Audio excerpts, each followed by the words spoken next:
Hi, and welcome to this very special episode of Crosshairs, the weekly program at ThePrint where we discuss the big issues of the world and regional security. This week gone by just saw the first anniversary of the Russian invasion of Ukraine. An epoch changing war, which has seen a war of attrition develop, the like of which has not been seen in Europe really since the end of the Second World War. 300,000 dead, millions of people refugees, and potentially both superpowers locked in confrontation. Now, we've heard a lot about this and what it means for Europe, for the superpowers, and we thought we'd step back today and burrow down a little bit to what this means for India and Pakistan, two neighbors in South Asia who've had a very fragile relationship, four wars, in each of which the superpowers played some kind of role in tempering down, keeping a lid on things, also in averting many crises. Um, as this new Cold War develops, as Ukraine becomes even more tense, what will this mean for us in our region? We're delighted to have Dr. Ayesha Siddiqa, ThePrint's columnist, well-known scholar, author of Military Inc., in our studio today, and my colleague Snehesh Alex Phillip, our defense editor, and we'll try and unpackage this issue. So, Aisha, first to you. Pakistan at the moment in the middle of a very deep economic crisis, lots of voices calling for budget cuts, uh, experts saying that even if an IMF deal goes through, uh, there's a long period of economic trouble ahead. Does that mean that the risks of war in this region have diminished, are completely over simply because Pakistan can't afford it? Or would that, in your view, be a short sighted way of looking at the problem? No, I don't think that Pakistan is in a mood like India is not in a mood to have war. Um, doesn't mean that it doesn't want to settle issues and sort out the disputes it has with India, but it simply means that and the peace at the line of control continues. So it is in a mood. I mean, it realizes and understands that peace is important. Snehesh, for India, again, not very much money for military modernization. The last budget, well below 2% of GDP. A crisis on the borders with China unfolding. Does this again mean the Indian army right now is not really prepared, or the Indian strategic establishment isn't anticipating conflicts in this region? Well, one good thing about the entire fallout that has happened is that, at least from the Indian strategic community, the defense establishment has stopped focusing too much on Pakistan. Pakistan is part of it, is there in the larger thinking, but that focus has slowly shifted to the northern and the eastern borders with China, of course. You have the rebalance that the Indian army has already conducted as far as the borders are concerned. We've moved the strike corps from the western, one of the key strike corps from the western sector facing Pakistan to China. But in the larger scheme of things, India is not looking at possibility of any war happening per se. Their larger focus is on the ongoing tensions, the standoff that is there at China, with the borders with China, and which will continue. So I think from the Indian perspective, military perspective, they're more focused on the Chinese side of it. So, Aisha, Snehesh and I have been discussing this for a while and thinking about what it might mean. All the four past India-China wars, all essentially short, sharp wars. And we used to talk till relatively recently. We had Indian military commanders, Air Force, Army saying that the wars of the future will be short. We had a lot of concerns in Pakistan about Indian cold strikes.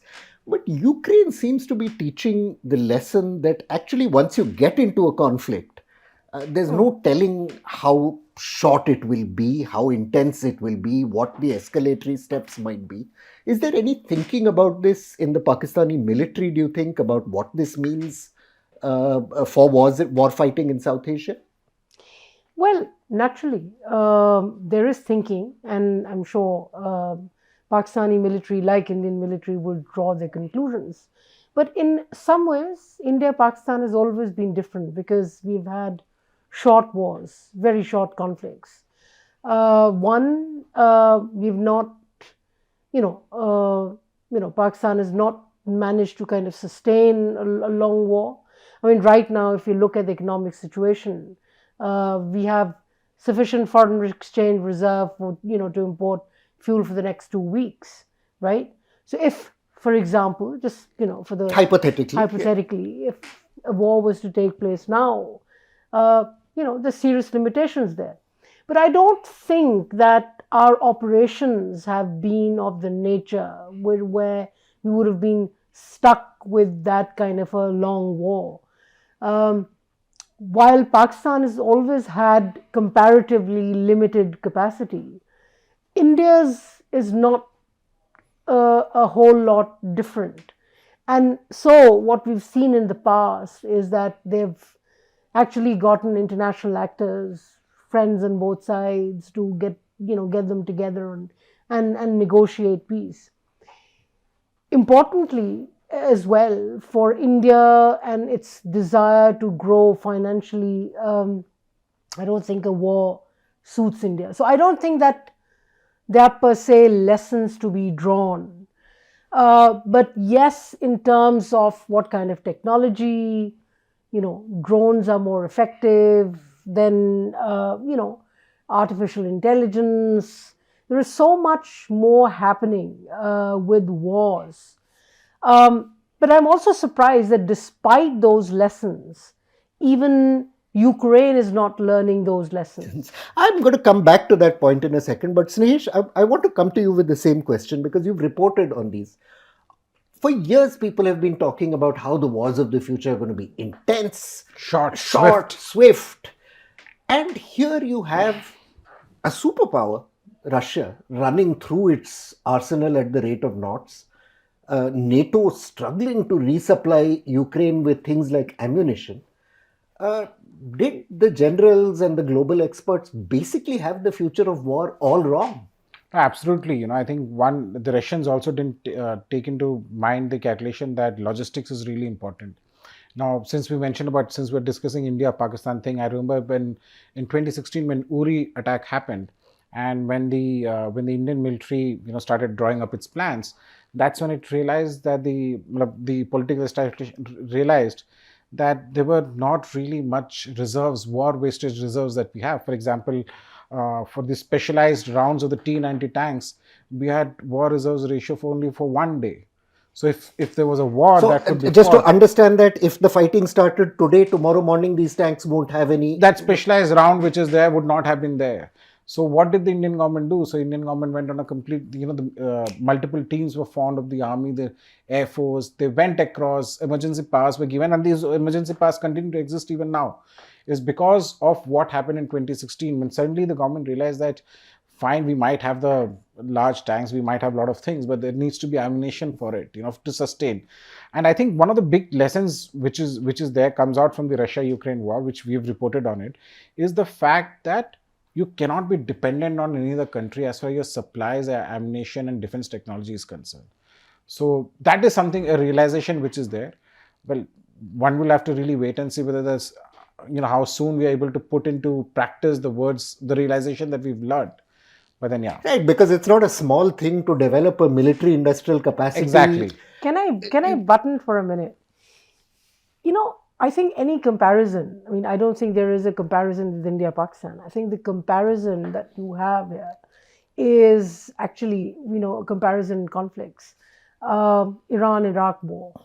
Which went on for many, many years. And these were, and this is a war, or maybe a bit like the First World War.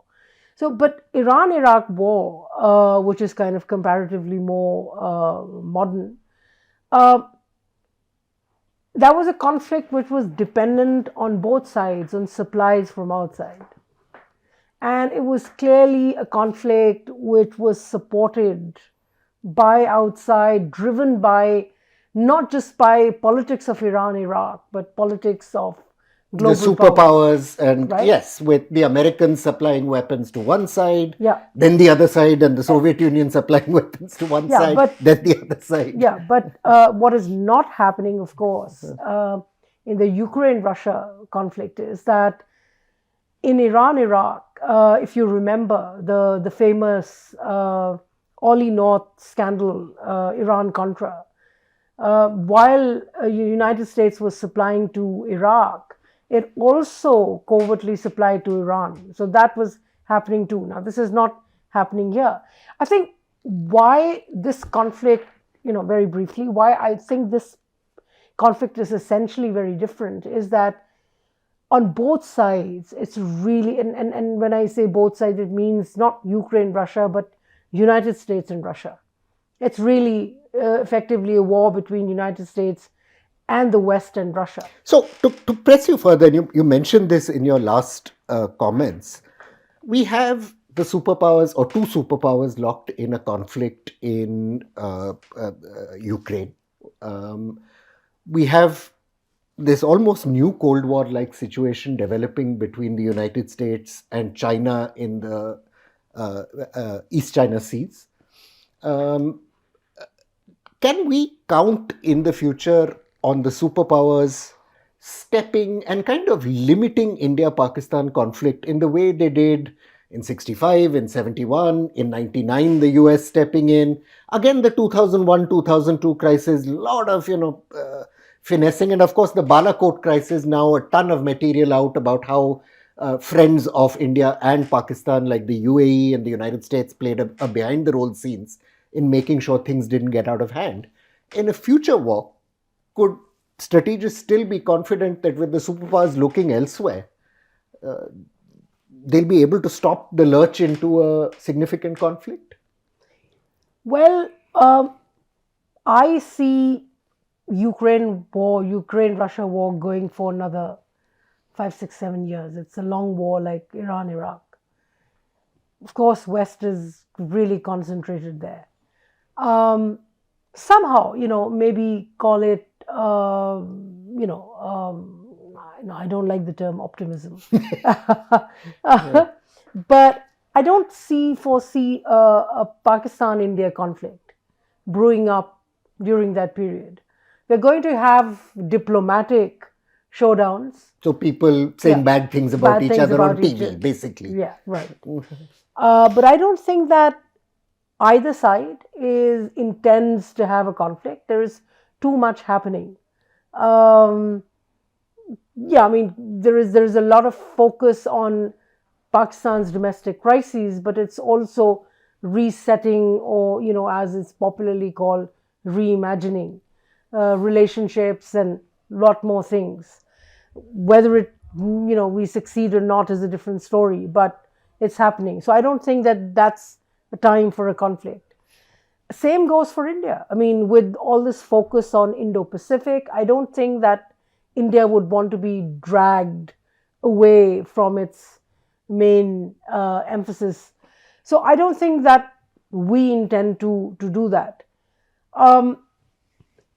But going back to the earlier point, I think this is going to be a long drawn war. And what amuses me really is that despite that, there is not necessarily a lot of space for tanks in this warfare. Experts have even debated the necessity of. Snehesh has an excellent article on it, which you should read. Yeah, fighter aircraft. I mean, he's the best man to speak about it. But just my comment that despite that, it's a different kind of a warfare. Yet the propensity of countries and weapons manufacturers to continue to invest in the Baruch arsenal. Mary Calder once said the Baruch arsenal. And her argument dates back to the 1960s and 70s. Continuing, the behavior remains the same. So, Snehesh, moving on, from this point Ayesha raised about India being focused on the Indo-Pacific. Many years ago, when I was still a young man and Snehesh was not such a young man, George Fernandez, who was defense minister Yeah. back during the Kargil war under Prime Minister Atal Bihari Vajpayee, famously said India's enemy number one is China. And there was a lot of controversy around it around the time, especially because Kargil happened. And people said basically, Mr. Fernandez's appraisal was all cockeyed. He hadn't understood the risks. Today, so many years on, where would you say the Indian Army's primary focus lies? The old thinking used to be large wars with Pakistan, hold off China on the border. Has that assessment today changed? Well, the hold of China on the border assessment continues, in the sense that when the rebalance has taken place from the western borders to the northern borders, or from Pakistan to the border with China, or as some people would say, border with Tibet, because they say ki Tibet has, Yeah, though I yeah, should add that India recognizes Tibet yeah, as a exactly. part of China. But that rebalance is to hold off China there. It's not to wage a war with China. India is not interested in waging a war with China, and I'm sure that even China also is not looking at waging a war with India. It doesn't. China is looking at the bigger opponent, which is the US, which is out there. As far as India Pakistan is concerned, remember that while this whole standoff was happening with China is when the LOC ceasefire happened.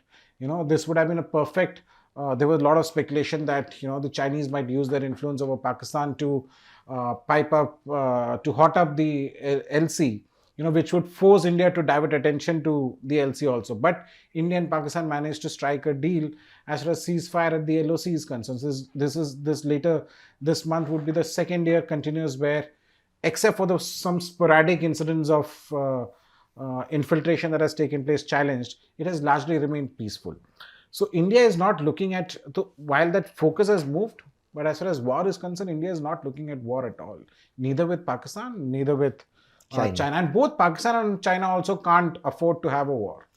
So my final question to you, Ayesha, would be, what are the risks, despite both countries clearly, and both of you seem to concur that nobody is looking for a conflict. We've seen India and Pakistan often almost accidentally step into a crisis. So in 2018, for example, it could very easily have been that those terrorists who attacked the army camp ended up killing one soldier instead of setting fire to a building and killing so many, and it would have been just tragically one more incident in Kashmir that didn't go any further. In the case of the Balakot crisis, the bombing in Pulwama, there were bombings just before that which hardly made it to the headlines. If this terrorist had pressed the button on his suicide attack vehicle a couple of seconds here or there, who knows what would have happened. Parliament, of course, 2001, 2002 crisis, who knew it would, if the terrorists had been killed at the gate, maybe it wouldn't have been such a big thing. In the Pakistan Army's thinking, because of all these crises, has there been a realization of the risks of conflict because of missteps, misadventures, accidental events, if you like? Or has that still not really sunk in?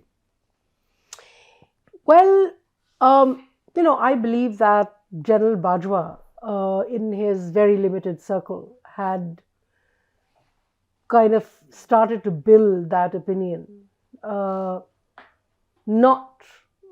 based on realization of that we are wrong, but that there is a need to kind of step away from conflict.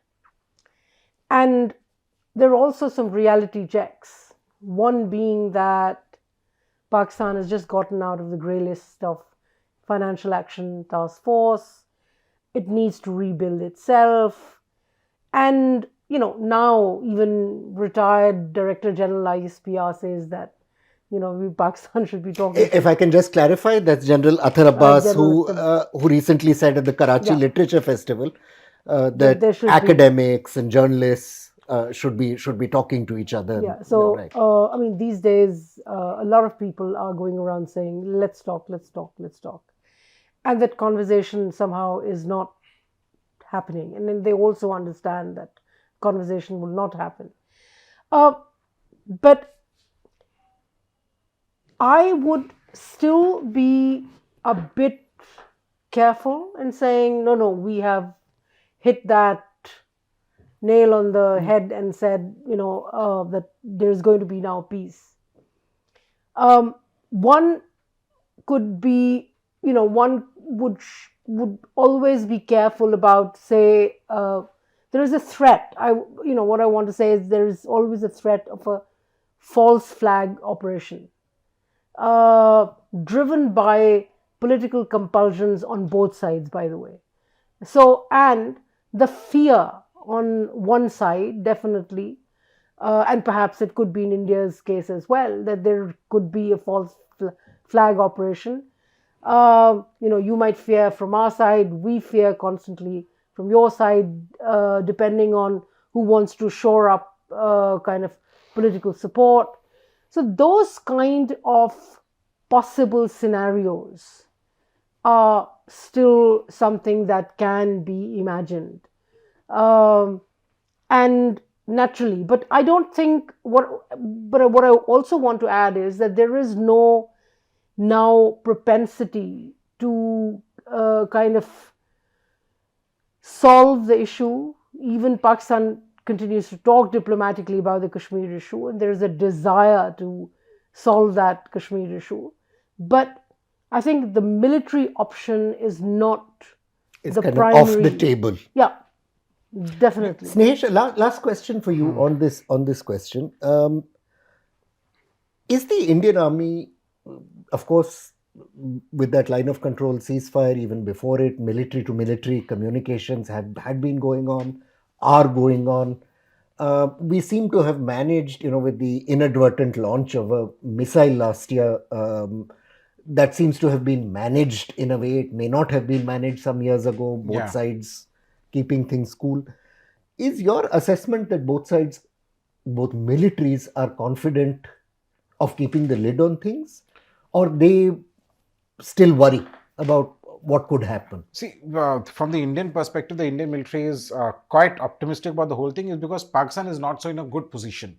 The Indian military is absolutely clear of the fact, and forget the Indian military, the intelligence also is clear of the fact that the day that Pakistan gets its act together, as far as the issue along the other side of the border with Afghanistan, the Taliban issue, the financial thing is taken care of, the Pakistan army So would come about back 100 to, years from tomorrow. but to Yes. some extent, the Pakistan army would come back to, because at the end of the day, the Pakistan army's real power or the importance comes from having an enemy as India as the enemy. The second aspect is that, as she rightly said, the General Bajwa did understand this whole thing, that there is a need to move away from that. But then I always have believed, when I'm going to probably get trolled when I say this, is that there is an ISI within the ISI. There's an establishment within establishment there in Pakistan, which controls a lot of things, which doesn't allow. It's not as if the army chief itself is the my lord, that he decides and everything gets done. The current army chief is a different character, different person altogether in comparison to Bajwa. So one will really have to wait and see what happens in the near future, what happens a few months or probably a year or two later. But as of now, there's I know nothing you which want is- to wind up, just very quickly. He has a point, but I think there's a larger point. The larger point stands for both India and Pakistan. I think the problem of ISI within ISI is one, but the issue is that there is also when a process is not followed, right? Say we are three people in this room with stakes in an issue. If we are not able to sit together and sort our differences and our opinions and actually have a consensus on how we're going to solve that issue, that, we will never manage it. And this is exactly what happens. And definitely it comes out looking as often that there is an ISI within an ISI problem. But there is also that there are multiple problems elsewhere as well. Just very quickly to give you an example. I mean, when around 2009, 2010, People's Party government was close to issuing an MFN to India. There, the problem was that the agricultural lobby and other lobbies who had stakes and whose future would have been determined by that MFN status were never consulted, thoroughly consulted. So, as someone who's followed this for more years than I care to remember, just like Ayesha. My humble conclusion is that, there's some of you who are science students will know there's a category of mathematical problem that is demonstrable not to have any solutions. And some of them, like, fights between wives and husbands, or between kids and their parents, a whole load of problems that can't be solved, they can only be managed. And that's where I've long thought India and Pakistan should focus their energies on. But looking at events in Ukraine, I've become certainly more cognizant of the risks of wars not going the way generals had promised. On the eve of the First World War, German generals had convinced their rulers that they'd be in Paris in a matter of days. It went horribly wrong. In this case, I'm pretty sure from the little bit we know that President Vladimir Putin's generals had made all kinds of promises and are still making all kinds of promises that don't seem to be working out. This has happened time and time again. General Deep Huda, again, who writes regularly for ThePrint, has famously warned on several occasions that war, even with an inferior enemy, war is like rolling the dice. There's no guarantee you're going to win, even against a very weak enemy. And that you have to be very clear that the goddess of the battlefield is very fickle with her favors. You can never say where the dice are going to roll. And I hope in both countries there'll be more debate around this and how to keep risks manageable. Thank you so much, Snehesh, for making the time. I know you have work to be doing. And Ayesha, thank you as always for joining us in this really illuminating discussion. And we'll be back next week with the next episode of Crosshairs.